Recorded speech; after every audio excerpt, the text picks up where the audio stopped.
coming after it. And I find in America right now, it's the left, what people are referring to as the regressive left, that seems to be coming after language and speech. Do you see that? Is that happening across the pond too? I suspect it is. We fear that it's going to happen more and more because America leads and Britain follows in all kinds of ways. And I think it started to happen in Britain with the removal of, or the attempted removal of statues of people who are considered unlikable. That were once very beloved. Once beloved and have become, in a very 1984 way, unpersons. But to remove his statue, it strikes me as being stupid.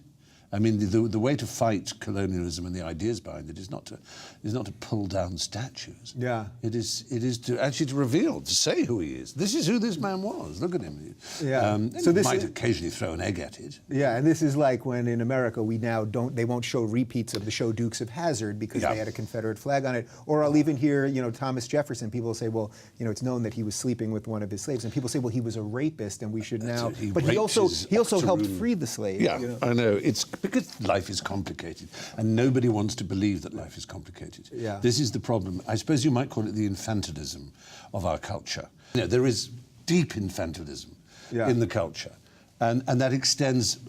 You can laugh at it, in terms of what people wear and what films they see, but in terms of the way they think, they can't bear complexity.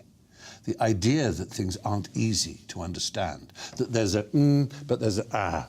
You have to think. There are gradations. There are, that no one wants that. They want to be told, or they want to be able to decide and say, this is good, this is bad. I'm saying so. Anything that in any way conflicts with that is not to be borne. Yeah. And on student campuses, this idea of, trigger warnings. There are many great plays which contain rapes. And the word rape now is even considered a rape. To say the word rape is to rape.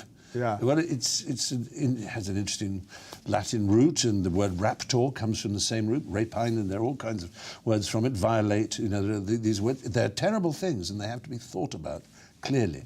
But if you say you can't watch this play, you can't watch Titus Andronicus, or you can't read it in a Shakespeare class, or you can't read Macbeth because it's got children being killed in it, and it might trigger something when you were young that upset you once because Uncle touched you in the nasty place. Well, I'm sorry. Yeah, it's a great shame, and we're all very sorry that Uncle touched you in that nasty place. But you get some of my sympathy, but your self-pity gets none of my sympathy, because self-pity is the ugliest emotion in humanity.